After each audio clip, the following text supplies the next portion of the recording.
জনাব রাশেদ খান তিনি ছাত্র অধিকার পরিষদ থেকে শুরু করে গণ অধিকার পরিষদ পর্যন্ত তার যে যাত্রা এবং বিশ্ববিদ্যালয় কেন্দ্রিক যে ছাত্র আন্দোলন গড়ে উঠেছিল তার যে সাহসী ভূমিকা, তাতে দেশের ছাত্র সমাজের দাবি মানতে তৎকালীন স্বৈরাচারী সরকার বাধ্য হয়েছিল।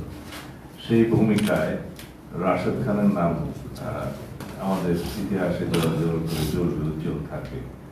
গণ অধিকার পরিষদের সভাপতি নুরুল এবং রাশেদ খান বিগত 24-এর ছাত্র গণ অভ্যুত্থানে যে সাহসী ভূমিকা রেখেছে তা আমি জানি, তার মুখেও শুনেছেন, এবং তারা জীবন বাজি রেখে অনেক পদক্ষেপ নিয়েছিল ফেসিবাদ বিরোধী গণতান্ত্রিক আন্দোলনে ফেসিবাদকে হটানোর জন্য।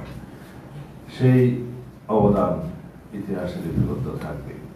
আমরা চাই বর্তমান নতুন প্রজন্মের এরকম আরো অনেক সাবেক ছাত্র নেতা যারা এখনো বয়সে তরুণ, তারা জাতি বিনির্মাণে সঠিকভাবে পদক্ষেপ নিতে পারুক, এবং সেজন্য তাদেরকে জাতীয় সংসদ থেকে শুরু করে সমাজের রাষ্ট্রের বিভিন্ন স্তরে তারা প্রতিষ্ঠিত হোক, সেটা আমাদের কামনা।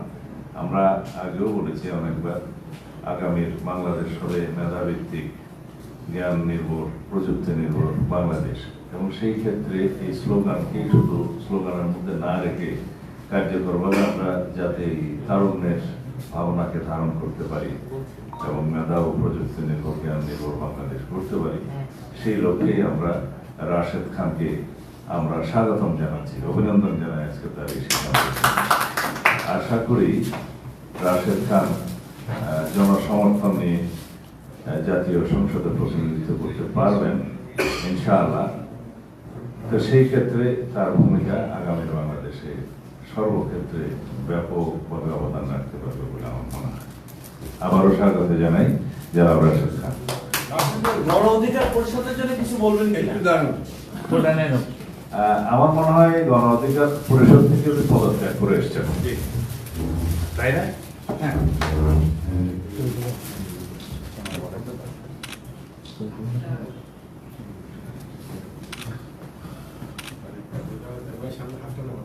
মোবাইলটা একটু নামা।